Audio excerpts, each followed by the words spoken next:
Most retail traders believe that trading is a form of gambling, that profits come from luck or intuition. But the data tells a different story. Over the long run, profitability is not about any single trade. It is about the mathematical relationship between three variables: win rate, risk-reward ratio, and opportunity frequency. When these three are balanced, the expected value of every trade is positive.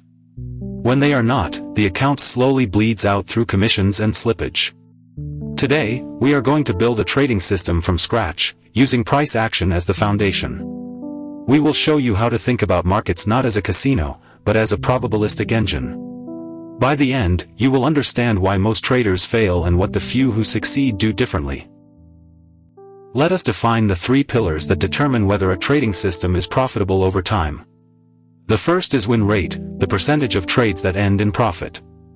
The second is risk-reward ratio, how much you make when you win compared to how much you lose when you lose. The third is opportunity frequency, how often you find trades that meet your criteria. These three variables interact.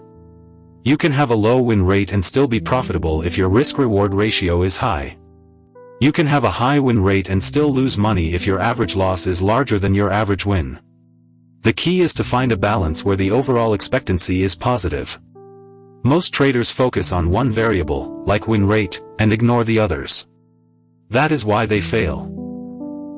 The central concept in trading is expectancy, the average amount you expect to win or lose per trade. It is calculated by multiplying the win rate by the average win, and subtracting the loss rate times the average loss.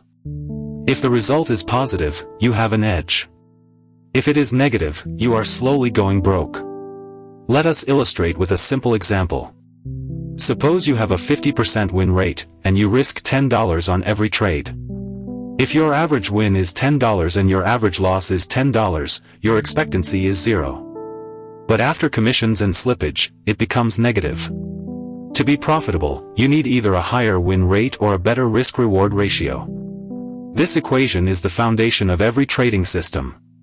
Without a positive expectancy, no amount of psychology or discipline can save you. Many traders believe they need a win rate above 50% to be profitable. That is not true. Let us compare two traders. Trader A has a win rate of 60% and a risk-reward ratio of 1 to 1. Trader B has a win rate of 40% and a risk-reward ratio of 2 to 1. Both have the same expectancy, positive. Trader A wins $60 and loses $40 out of 100 trades, netting $20. Trader B wins $80 and loses $60, also netting $20. The difference is in drawdown and psychological pressure. Trader B will experience more losing streaks, which tests discipline. Trader A will have more frequent wins but smaller gains. Neither is inherently better, it depends on your personality and the market environment. The key is to know your numbers and stick to your plan. To illustrate these concepts, let us look at a real example from a trader who started with $3,000. Over a month and a half, the account grew to nearly $15,000 at its peak, then pulled back to around $12,000. That is a return of 300% to 400%, but it came with significant drawdown. This trader used price action and a system based on win rate and risk reward. The key takeaway is not the absolute return, but the consistency of the approach. The trader did not rely on a single big win, they relied on a series of trades with positive expectancy. The drawdown is normal and expected. What matters is that the system remains profitable over many trades. This example shows that a small account can grow quickly, but it also shows the emotional challenge of drawdowns. Let us summarize the key metrics from the test account. The win rate was not explicitly stated, but the risk-reward ratio and opportunity frequency were balanced to achieve a positive expectancy. The account grew from $3,000 to a peak of $15,000, a 400% gain. After a pullback, it settled around $12,000, still a 300% return. The maximum drawdown was about 20%, which is within acceptable limits for a high-growth strategy. The number of trades over the period was not specified, but the strategy relied on multiple opportunities rather than a few big bets. These numbers illustrate the power of a system with a positive edge. Price action is a trading methodology that focuses on reading raw price movements on a chart, without relying on indicators like MACD or RSI. The idea is that all relevant information about supply and demand is reflected in the price itself. By studying candlesticks and market structure, you can gauge the strength of buyers and sellers. Think of it as watching two armies fight, the bulls and the bears. Each candlestick tells you who is winning at that moment. Price action traders spend 90% of their time looking at the chart itself, not at lagging indicators. This approach is simple in concept but requires practice to master. It is the foundation of many successful trading systems because it is flexible and works across different markets and time frames. You do not need to memorize dozens of candlestick patterns from Japanese candlestick books. In price action, only 4 patterns matter. The first is a long upper shadow, where buyers pushed price up but sellers rejected it, leaving a long wick. This shows selling pressure. The second is a long lower shadow, where sellers pushed price down but buyers fought back, leaving a long lower wick. This shows buying pressure. The third is a full-bodied bullish or bearish candle, with little or no wick, indicating one side has complete control. The fourth is a small-bodied candle with long wicks on both sides, indicating indecision and balance between buyers and sellers. These 4 patterns are the building blocks of market structure. They are like letters of the alphabet, you need them to form words and sentences. A single candlestick pattern means nothing without context. The same long lower shadow that appears after a strong downtrend might signal a reversal, but it could also be a brief pause before the trend continues. Let us look at an example. In a strong downtrend, a long lower shadow appears. A novice might see this as a bullish reversal and go long.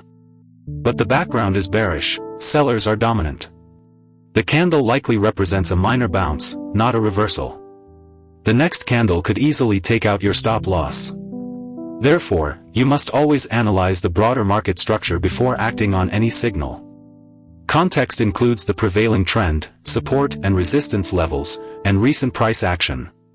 Without context, you are just guessing. No matter how chaotic a chart looks, the market only moves in 5 basic phases. The first is an uptrend channel, higher highs and higher lows, with pullbacks that do not break the previous low. The second is a downtrend channel, lower highs and lower lows. The third is a strong uptrend, price moves up with very little pullback. The fourth is a strong downtrend, price moves down with very little pullback. The fifth is a range, price oscillates between a defined upper and lower boundary. Most of the time, the market is in a range, not a trend. Understanding which phase you are in is crucial because your trading strategy will differ. In a range, you buy at support and sell at resistance. In a trend, you trade with the direction, not against it. In a range-bound market, the most important thing is to identify the upper and lower boundaries. Once you have drawn the range, you can ignore the noise in the middle. Focus only on price action near the boundaries. For example, if price drops to the lower boundary and you see a bullish reversal candle, such as a long lower shadow, that is a potential long entry. Conversely, if price rises to the upper boundary and you see a bearish reversal candle, that is a potential short entry. This is a simple but effective strategy. The key is to wait for confirmation at the boundary, not to act on every wiggle. This approach works because the market tends to respect established ranges until it breaks out. A trading system is more than just entry signals. It includes position sizing, risk management, and exit rules. The first component is position sizing, how much of your capital to risk on each trade. A common rule is to risk no more than 1 to 2% of your account per trade. The second is background analysis, determining the market phase and the overall trend.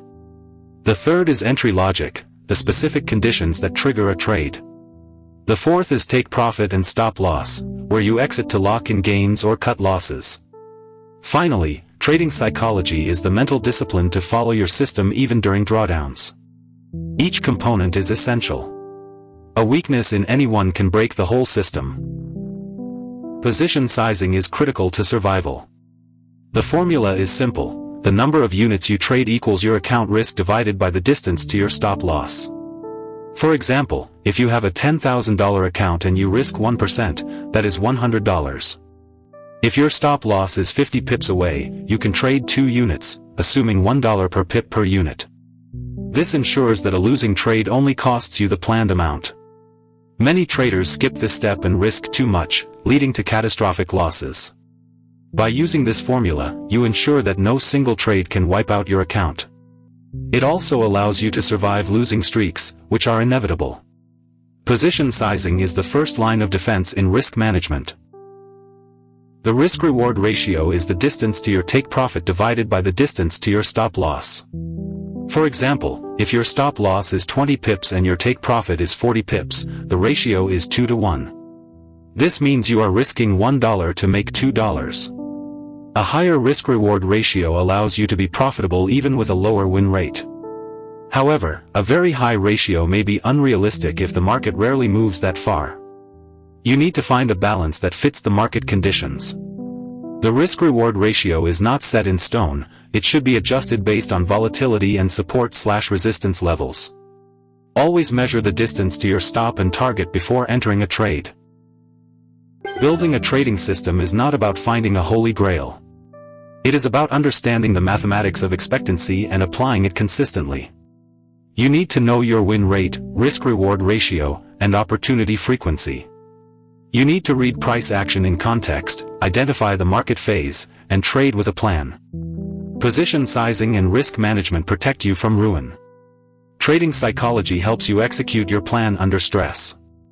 No system works every time, but with a positive edge, you can be profitable over many trades. This is the foundation we have built today. In future analyses, we will dive deeper into each component. Your feedback helps us create more content that matters. Markets reward discipline, not certainty. If this analysis helped, like the video and subscribe to DeepQuant. Tell us in the comments which market idea we should test next. Evidence beats noise. Control risk before chasing returns.